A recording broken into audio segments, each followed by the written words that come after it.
धुळे जिल्ह्यातील 4 आमदारांचं भवितव्य आज मतपेटीमध्ये बंद झालंय।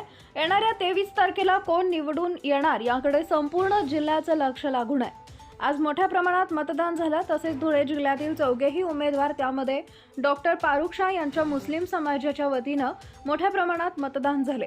अनिल गोटे माजी आमदार यांना देखील मोठ्या प्रमाणावर प्रचार केला होता, म्हणून त्यांना देखील शिवसेनेत गेल्यामुळे व वरिष्ठांच्या आशीर्वादाने मोठ्या प्रमाणात मतदान होणार असल्याचं बोललं जात आहे। तसेच अनुप अग्रवाल यांनी देखील हिंदुत्ववादी प्रचार केल्यामुळे त्यांना देखील मोठ्या प्रमाणात मतदान झालंय। ईशान जहागीरदार यांनी गावामध्ये नगरसेवक असताना केलेली कामं व प्रत्येक परिसरात एक बोरवेल पाण्याची केल्यामुळे सोय, त्यांना देखील मोठ्या प्रमाणावर मतदान होणार आहे। त्यामुळे चौघेही बलाढ्य उमेदवार असल्यामुळे कोण जिंकेल कोण हरेल याकडे सर्वसामान्य धुळेकरांचं लक्ष लागून आहे। Subscribe now and press the bell icon. Never miss an update.